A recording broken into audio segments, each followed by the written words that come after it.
Hello viewers, কেমন আছো সবাই? আশা করি সবাই সুস্থ ও ভালো আছো।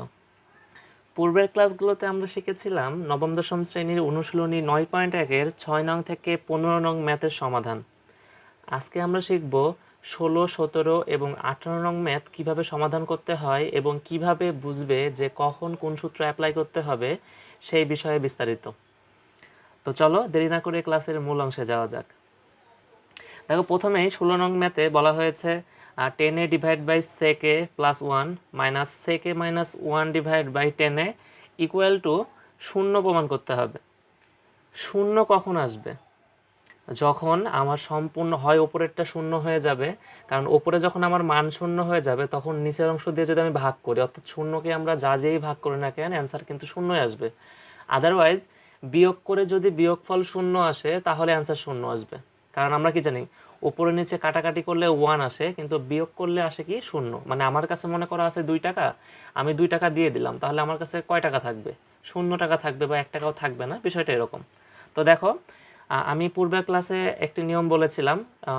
ওখানে বলেছিলাম কি, যদি কোনো 2 অংশ বিশিষ্ট ম্যাথ হয়, সেই 2 অংশ বিশিষ্ট ম্যাথ হইলে কি হয়, যে প্রথমে আমাদের কি করে শুরু করতে হবে? লসাগু করতে হবে। তাহলে আমরা সেই অনুসারে আমরা প্রথমে লসাগু করব। দেখো, প্রথমে লসাগু কি হচ্ছে তাহলে? যা আছে তাই 10a ইন্টু কি সেকে প্লাস 1, এটা হচ্ছে কি আমাদের লসাগু। কারণ আমরা কি জানি, যদি দুইটা ভিন্নধর্মী রাশি হয় তাহলে দুইটা সম্পূর্ণটাই নিয়ে আমাদের কি হয়? লসাগু হয়। এখন লসাগু করার নিয়ম কি? আমরা জানি কি লসাগু করার নিয়ম কি? হর দ্বারা হরকে ভাগ হবে, অর্থাৎ এই পাশের হর দ্বারা এই পাশের হরকে ভাগ হবে। এই ভাগ করার পরে যে অ্যান্সারটা পাবো, এই অ্যান্সারটা দিয়ে লবের সঙ্গে কি হবে? গুণ হবে। এটা হচ্ছে লসাগু করার নিয়ম।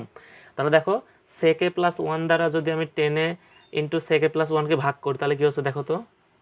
10a ইন্টু সেকে প্লাস 1 ডিভাইড বাই কি সেকে প্লাস 1। তাহলে সেকে প্লাস 1 সেকে প্লাস 1 কেটে যায়, তাহলে অ্যান্সার কি থাকে? 10 থাকে। এই অ্যান্সার হলো 10a। 10 দ্বারা লবকে গুণ, তাহলে লব কি? উপরেরটাকে বলা হয় লব। তাহলে 10 দ্বারা যদি আমি 10কে গুণ করি তাহলে আমরা পাই কি? 10 স্কোয়ার a। এখন দেখো, এই পাশেও তাই, এই হর দ্বারা এই হরকে ভাগ করতে হবে, তাহলে 10 কেটে যায়, তাহলে থাকে সেকে প্লাস 1। আর উপরে কি আছে? এই অ্যান্সার দ্বারা উপরেরটাকে গুণ, তাহলে কি সেকে মাইনাস 1, তাহলে সেকে প্লাস 1 আর সেকে মাইনাস 1। তাহলে কি এখানে দেখো তো, a প্লাস বি ইন্টু কি এ মাইনাস বি অনুসারে আছে না? তাহলে কি লেখা যায়? আমি 2 লাইনেই করি, সেকে প্লাস 1 আর কি সেকে মাইনাস 1। আমি 1 লাইন বেশি করি যাতে করে তোমাদের বুঝতে সুবিধা হয়। তাহলে কি হচ্ছে এখানে? 10 স্কোয়ার এ মাইনাস, এখানে কি দেখো তো, সেকে প্লাস 1 আর সেকে মাইনাস 1, তাহলে এ প্লাস বি ইন্টু এ মাইনাস বি। তাহলে কি পাই আমরা? এ স্কোয়ার মাইনাস বি স্কোয়ার। তাহলে কি সেক স্কোয়ার মাইনাস 1-এর পরে স্কোয়ার মানে কি থাকে? 1ই থাকে। ঠিক আছে, ডিভাইড বাই কি আছে? 10a ইন্টু সেকে প্লাস 1। এখন দেখো তো, 10 স্কোয়ার এ মাইনাস সেক স্কোয়ার এ মাইনাস 1। আমরা কি জানি? সেক স্কোয়ার এ মাইনাস 10 স্কোয়ারে ইকুয়াল টু কি 1। আমরা এটা সূত্র জানি। এর পূর্ববর্তী ক্লাসগুলোতে আমি সূত্র শিখিয়েছিলাম। ওই ক্লাসটা যারা মিস করে গেছো, অর্থাৎ ত্রিকোণমিতির অঙ্ক করতে হলে সর্বপ্রথম প্রয়োজন হচ্ছে সূত্র। যারা সূত্রের ক্লাসগুলো মিস করেছো তারা সরাসরি আগে সূত্রের ক্লাসগুলো দেখে নাও। সূত্রের ক্লাসগুলো দেখে নেওয়ার পরে এই ক্লাসটা করো, তাহলে তোমাদের বুঝতে সুবিধা হবে। দেখো, তাহলে এখানে পাচ্ছে কি sec square A minus 10 square equal to 1, এটা হচ্ছে আমাদের মূল সূত্র। তাহলে 10 স্কোয়ার এটাকে পাশে পার করে দাও, তাহলে কি হচ্ছে? সেক স্কোয়ার এ এপাশে প্লাস 1 ছিল, বামে আসলে কি হবে? মাইনাস 1। আর এখানে মাইনাস 10 স্কোয়ার, ডানে গেলে কি হবে? Plus 10 square A. তাহলে 10 square A sec square A minus 1 equal to কি পাই আমরা? 10 স্কোয়ার এ। তাহলে সেক স্কোয়ার এ মাইনাস 1 সমান কি লিখতে পারি আমরা? 10 স্কোয়ার এ। নার নিচে কি আছে? 10a ইন্টু সেকে প্লাস কি 1। দেখো তো, 10 স্কোয়ার এ থেকে 10 স্কোয়ার এ বাদ দিলে কি থাকে? 0 থাকে। আর শূন্যের নিচে যা থাকে না কেন তাই কি হয়ে যায়? মানে মোট কি হয়ে যায়? 0 হয়ে যায়। কারণ আমরা কি, শূন্যকে যা দ্বারাই ভাগ করা হোক না কেন অ্যান্সার কি আসে? 0 আসে। এটাই হচ্ছে আমাদের কাঙ্ক্ষিত রাইট হ্যান্ড সাইড। এবার আসো 17 নাম্বার ম্যাথে। দেখো, 17 নাম্বার ম্যাথ করার আগে দেখো প্রশ্ন এখানে কি বলেছে দেখো, tan theta plus sec square, tan theta plus sec theta এর উপরে কি হোল স্কোয়ার, এটা ইকুয়াল টু কি প্রমাণ করতে হবে আমাদেরকে? 1 plus sine theta divide by 1 minus sine theta প্রমাণ করতে হবে। তাহলে দেখো, আমি সবসময় বলেছি আমাদের রাইট হ্যান্ড সাইডের দিকে লক্ষ্য করে অঙ্ক করা লাগবে। তার আগে দেখো, এখানে কিন্তু সূত্র হয়ে আছে এ প্লাস বি হোল স্কোয়ার। আগে এই সূত্রে অ্যাপ্লাই করবো, তারপর রাইট হ্যান্ড সাইড দেখে আমরা অঙ্ক করব। তাহলে আমরা কি জানি a plus B whole square সমান কি জানি স্কোয়ার, তাহলে কি টেন থিটা এর উপরে কি স্কোয়ার, এটা a এর মান আর এটা কিসের মান বি এর মান, তাহলে কি স্কোয়ার প্লাস 2a এর মান কি টেন থিটা ইন্টু 2ab, তাহলে বি এর মান কি sec theta plus B square মানে কি সেক থিটা এর উপরে কি স্কোয়ার। তাহলে আমরা কি প্রথমে যেহেতু আমাদের সূত্র আকারে ছিল আমি সূত্র ভেঙেছি। এবার দেখো আমরা কিভাবে বুঝবো যে এখানে কোন সূত্র অ্যাপ্লাই করতে হবে। টেনের তো দুইটা সূত্র আছে, একটা 1/cot আছে, একটা sin/cos আছে। তো আমরা কোন সূত্র অ্যাপ্লাই করব? দেখো রাইট হ্যান্ড সাইড আমাদের বলেছে কি 1 + sin θ / 1 - sin θ। তাহলে আমি সবসময় বলেছি কি রাইট হ্যান্ড সাইড দেখে আমাদের অঙ্ক করতে হবে। তাহলে রাইট হ্যান্ড সাইডে কি সাইনের মান দরকার না আমার? তাহলে অবশ্যই কি টেন হোক বা সেক হোক প্রত্যেকটার কি হবে সূত্রটা হবে সাইন আর কজে। একটা কথা মনে রাখবা, যদি রাইট হ্যান্ড সাইডে সাইন অথবা কজ যদি নির্ণয় করতে বলে তাহলে সবগুলো মানকে সাইন আর কজে নিয়ে আসতে হয়। মানে যদি সাইন বলে শুধুমাত্র তাও সূত্রগুলো সাইন কজে আসবে, যদি আবার কজ বলে মানে সরি যদি শুধুমাত্র রাইট হ্যান্ড সাইডে কজ বলে তাও কি আমাদের করতে হবে কি সূত্রকে সাইন আর কজে নিয়ে আসতে হবে। এক কথায় যদি রাইট হ্যান্ড সাইডে সাইন কিংবা কজ থাকে তাহলে সূত্র আমাদের হবে কি সাইন আর কজে হবে, ঠিক আছে। তাহলে যেহেতু রাইট হ্যান্ড সাইডে আমাদের 1 + sin θ / 1 - sin θ তৈরি মানে প্রমাণ করতে বলছে, সেহেতু কি সাইন, তারপরে সূত্রগুলো হবে আমাদের কি সব সাইন আর কজে। তাহলে টেন থিটার সূত্র কি আমরা জানি আমরা sin θ / cos θ, আর উপরে স্কোয়ার আছে এর উপরে square plus 2 into tan theta equal to কি জানি আমরা sin θ / cos θ into sec θ equal to কি জানি আমরা 1/cos θ। আমি বারবার বলছি যারা সূত্রের ক্লাসগুলো মিস করে গেছো তারা এই ভিডিওর ডিসক্রিপশন বক্সে দেওয়া লিঙ্ক থেকে সূত্রের ক্লাসগুলো করে আসো, কারণ সূত্র যদি তুমি না জানো ত্রিকোণমিতির অঙ্ক বুঝতে পারবে না। আমি তোমাকে ওয়ে দেখাই দিচ্ছি কখন কোন সূত্র অ্যাপ্লাই করতে হবে, কিন্তু তুমি যদি সূত্র না জানো তাহলে তুমি বসাতে পারবে না। তার মানে কি তোমাকে আগে সূত্র জানতে হবে, তারপরে তোমাকে ওয়ে ফলো করতে হবে, ঠিক আছে। প্লাস sec θ ইকুয়াল টু কি জানি আমরা 1/cos θ, কারণ sec θ এর সূত্র সাইন কজের মধ্যে কোনটা আছে কজের সূত্র আছে 1/cos, তাহলে এর উপরে কি স্কোয়ার আছে স্কোয়ার দিয়ে দিলাম। এখন দেখো সাইন থিটার উপরে স্কোয়ার আছে cos θ এর উপরে স্কোয়ার আছে, তাহলে কি হবে sin স্কোয়ার থিটা / কি হচ্ছে cos স্কোয়ার থিটা প্লাস 2 উপরে গুণ অবস্থায় আছে না, তাহলে উপরে কি আছে 2 sin θ আছে / নিচে কি cos θ আর cos θ গুণ করলে কি পাই আমরা cos স্কোয়ার থিটা পাই প্লাস 1 এর উপরে স্কোয়ার মানে কি 1 / cos θ এর উপরে স্কোয়ার করলে কি পাই আমরা cos স্কোয়ার থিটা। তাহলে দেখো তো তিনটার নিচে কি cos θ হয়ে গেছে না, সরি cos স্কোয়ার থিটা হয়ে গেছে, তাহলে কি হবে আমাদের লসাগু হবে। তাহলে লসাগু কি হচ্ছে cos স্কোয়ার থিটা, তাহলে cos স্কোয়ার থিটা কেটে গেলে 1 থাকে, 1 দ্বারা উপরটা গুণ করলে উপরে যা আছে তাই হয় প্লাস এখানেও তাই উপরে যা আছে তাই হবে, কারণ কি cos স্কোয়ার থিটা আর cos স্কোয়ার থিটা কেটে গেলে 1 থাকে, 1 দ্বারা লবকে গুণ করলে অর্থাৎ উপরেরটাকে গুণ করলে ওই মানই থাকবে বারবার, তাহলে 1। দেখো তো এখানে সূত্র কোন সূত্র হয়ে আছে স্কোয়ার প্লাস 2ab, কারণ এখানে কিছু না মানে কত আছে 1 আছে না, এই 1টা আছে না, তার মানে কি হচ্ছে square plus 2ab plus b square, তাহলে এটা কিসের সূত্র a + b হোল স্কোয়ার সূত্র। তাহলে a এর মান কোনটা এটা, b এর মান কোনটা এটা, কারণ যে এখানে দেখলে তুমি বুঝতে পারবা। দেখো তো 2ab তার মানে এর মান কি sin θ আর কি b এর মান কি 1 না, তাহলে a + b হোল স্কোয়ার / কি আছে cos স্কোয়ার থিটা আছে। তাহলে দেখো তো উপরে কি আছে sin θ + 1 না, এটাকে জাস্ট কি আমরা জাস্ট পরিবর্তন করে নেব, জাস্ট কি করে লিখবো 1 + sin θ এর উপরে স্কোয়ার / এখন দেখো এখানে আমি কিভাবে পরিবর্তন করলাম, কারণ আমি কি জানি যোগের ক্ষেত্রে কোনো সমস্যা হয় না, কেন হয় না, কারণ 3 + 2 = কত হয় 5, আবার 2 + 3 = কত হয় 5, মানে আমি সংখ্যাগুলো যদি পরিবর্তনও করি তারপরেও আমার মানের কোনো পরিবর্তন হবে না, যদি মাঝখানে চিহ্নটা প্লাস থাকে, মাইনাস হলে কিন্তু পরিবর্তন হয়ে যাবে, মাইনাস হলে মানটা উলটপালট হয়ে যাবে, ঠিক আছে। তাহলে দেখো যেহেতু আমার প্লাস আছে সেহেতু আমার সমস্যা নেই, আমি এটা 1 আগেও লিখতে পারি পরেও লিখতে পারি। এখন দেখো cos স্কোয়ার থিটা, তাহলে cos square theta equal to কি লিখতে পারি আমরা 1 - sin স্কোয়ার থিটা, ঠিক আছে।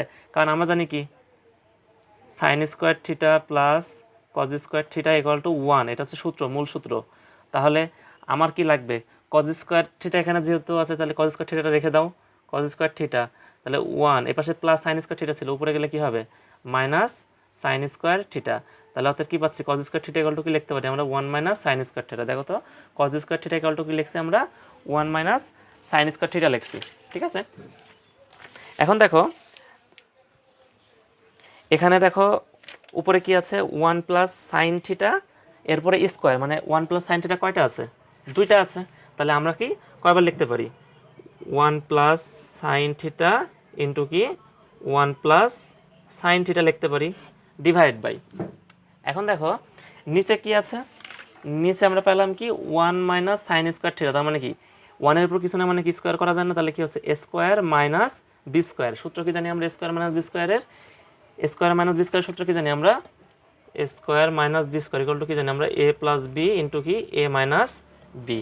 তাহলে এখানে এ এর মান কোনটা দেখো তো, এটা কি এ এর মান না, প্রথমটা এর মান পরেরটা কি বি এর মান, তাহলে কি এ স্কোয়ার মাইনাস বি স্কোয়ার মানে খালি সাইন থিটার উপরে স্কোয়ার, তাহলে কি পাচ্ছি আমরা এ প্লাস বি ইন্টু এ মাইনাস বি করলে 1 plus sine theta into 1 minus sine theta, তাহলে দেখো তো 1 plus sine theta 1 plus sine theta উপরে নিচে কেটে যায়, তাহলে কি থাকে 1 প্লাস সাইন থিটা উপরে থাকে আর নিচে কি থাকে 1 মাইনাস সাইন থিটা থাকে, এটাই আমাদের কাঙ্ক্ষিত রাইট হ্যান্ড সাইড। ঠিক আছে, জাস্ট একেবারে সহজ, জাস্ট তোমাকে জানতে হবে কি যে কখন তুমি কোন সূত্র অ্যাপ্লাই করবে। তো তার প্রথমে তোমাকে জানা লাগবে সূত্র, তুমি যদি সূত্র জানো তারপরের কাজ হচ্ছে কখন তুমি কোন সূত্র অ্যাপ্লাই করবা, কারণ সূত্র অ্যাপ্লাই করবা কিন্তু তুমি সূত্র জানো না তাহলে তো অঙ্ক হবে না, এজন্য সূত্রের ক্লাসটা আগে করে আসো। তো দেখো এখানে জাস্ট আমি তোমাকে বলেছি কি যে প্রশ্ন আমার এখানে সূত্র আকারে ছিল A plus B whole square, তাহলে কি square plus 2ab plus B square, তারপরে আমরা কি করেছি সূত্র অ্যাপ্লাই করেছি, সূত্র অ্যাপ্লাই করার সময় আমাদের কি করা লাগছে, আমি বারবার বলেছি, আমি এখনও বলছি, এর আগেও বলেছি, সূত্র অ্যাপ্লাই করতে হলে সবসময় আমাদেরকে রাইট হ্যান্ড সাইড দেখে সূত্র অ্যাপ্লাই করতে হয়, কারণ রাইট হ্যান্ড সাইডে যেমন অ্যান্সার থাকবে আমাদের সূত্রকেও সেই দিকেই নিয়ে যেতে হবে। তা রাইট হ্যান্ড সাইডে আমার সাইন কজ আছে, তাই 10 আর সেকের সূত্রগুলো আমি কি বললাম সবগুলো সাইন কজে নিয়ে আসলাম, কারণ রাইট হ্যান্ড সাইডে আমার কি সাইনের সূত্র ব্যবহার করতে বলছে, কারণ অ্যান্সারে আমার লাগবে কি 1 plus sine theta divide by 1 minus sine theta, তাহলে যেহেতু সাইন আছে তার মানে কি হবে সেকের আর 10-এর সূত্র হবে কি সাইন আর কজের মধ্যে হবে। ঠিক আছে, আশা করি বিষয়টি তোমরা বুঝতে পেরেছো। এবার আসো 18 নম্বর অঙ্কে। 18 নম্বর ম্যাথটা একেবারে সহজ, দেখো 18 নম্বর ম্যাথ কি বলছে cot a plus 10b divide by cot b plus 10a।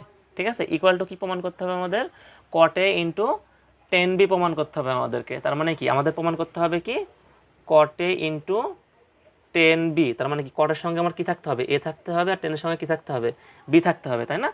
দেখো তো cot এর সঙ্গে a আছে, ঠিক আছে না, মিল আছে না, 10 এর সাথে b আছে, 10 এর সাথে b আছে, মিল আছে, তাহলে উপরের অংশে আমার কোনো কাজ হবে না।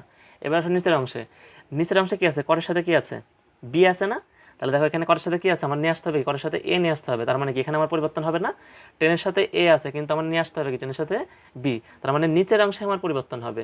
এখন পরিবর্তন করতে হলে আমরা কোন সূত্র অ্যাপ্লাই করব, ওই যে আমি বলেছি রাইট হ্যান্ড সাইড দেখতে হবে, রাইট হ্যান্ড সাইড আমার কি বলছে cot a ইন্টু 10b, তার মানে কি আমার cot আর 10কে পরিবর্তন করে cot আর 10 নিয়ে আসতে হবে, তার মানে cot এর সমান সমান আমি কি পাই দেখো তো, তাহলে উপরে পরিবর্তন হবে না প্লাস 10b, তাহলে cot এর সমান আমি কি লিখতে পারি 1 divide by 10b plus, cot এর সাথে b ছিল তাই 10 এর সাথে b আসলো, আর 10 এর সমান কি লিখতে পারি 10 সমান লিখতে পারি কি 1 ডিভাইড বাই cot a। এবার দেখো তো মিলে গেছে না রাইট হ্যান্ড সাইড, জাস্ট একটা সূত্র অ্যাপ্লাই করে কিন্তু আমার মিলে গেছে যে আমার cot এর সঙ্গে a লাগবে, দেখো cot এর সঙ্গে a চলে আসছে, 10 এর সঙ্গে আমার b লাগবে রাইট হ্যান্ড সাইডে, তাহলে 10 এর সাথে b চলে আসছে। এবার দেখো কি হয়, এবার দেখো কি হচ্ছে cot a plus 10b divide by, এটুকু অংশ কি অবস্থায় আছে লসগু অবস্থায় আছে না, লসগু করার মতো অবস্থায় আছে, তাহলে এখানে লসগু কি হয় যা আছে তাই হবে না 10b ইন্টু cot a। কেন আমি বলেছি কি যদি একই রকম রাশি না থাকে কিংবা কোনোভাবে যদি দুইটা রাশি কম মানে সমন্বয় করা না যায় তাহলে যা আছে সেটাই লসগু হয়, তাহলে 10b কেটে যায়, তাহলে 1 থাকে 1 দ্বারা উপরে 1 গুণ করলে কি থাকে, দেখো 10b কেটে যায় তাহলে কি থাকে cot a থাকে না, cot a দ্বারা 1 গুণ করলে কি হয় cot a থাকে প্লাস, দেখো তো cot a আর হচ্ছে 10b ইন্টু cot a ভাগ করলে কি থাকে cot a কেটে যায় তাহলে থাকে 10b, এই 10b দ্বারা উপরে 1 গুণ করলে কি থাকে 10b থাকে। এখন আমরা কি জানি ভাগের নিচে ভাগ থাকলে ওটা কি হয় উল্টিয়ে যায়, তার মানে কি আগে এটা লিখে নিই cot a plus 10b into, দেখো তো ভাগের নিচে ভাগ থাকলে উল্টিয়ে যায় না, তার মানে কি এই অংশটুকু আমার কি হবে উল্টিয়ে যাবে, মানে কি 10b ইন্টু cot এটা উপরে চলে যাবে আর এই অংশটা নিচে চলে আসবে, তাহলে কি হচ্ছে 10b into cot a divide by cot a plus 10b, দেখো তো cot a প্লাস 10b কেটে যায় তাহলে কি থাকে 10b ইন্টু cot a থাকে, এই 10b ইন্টু cot aও যা, এটাকে যদি আমি এভাবে লিখি cot a ইন্টু 10b এটাও তাই, কেন আমরা কি জানি 2 ইন্টু 3 কত হয় 6, 3 × 2 = কত হয় 6। তার মানে আমার যদি এক্সচেঞ্জ করা যায় সংখ্যা তাহলে কোনো পরিবর্তন হচ্ছে না, তার মানে আমরা এক্সচেঞ্জ করে লিখতে পারি। এটাই আমাদের কাঙ্ক্ষিত রাইট হ্যান্ড সাইড। আশা করি বিষয়টি তোমরা বুঝতে পেরেছো কীভাবে সূত্র অ্যাপ্লাই করতে হবে কখন, আর কিভাবে আমরা বুঝবো কোন সময় কোন সূত্র অ্যাপ্লাই করতে হবে। আমি আশা করি এই বিষয়টি তোমাদের ক্লিয়ার হয়ে যাওয়ার কথা। প্রত্যেকটা ম্যাথের ক্ষেত্রেই তাই, তোমাদের সবসময় রাইট হ্যান্ড সাইড দেখে সূত্র অ্যাপ্লাই করতে হবে। তো আশা করি ভিডিওটি তোমাদের অনেক ভালো লেগেছে। তাহলে আজকে এই পর্যন্তই, দেখা হবে পরবর্তী ক্লাসে। ততক্ষণ সুস্থ থেকো, ভালো থেকো, ইজি ক্লাসরুম ভিডিওর সাথেই থেকো। আল্লাহ হাফেজ।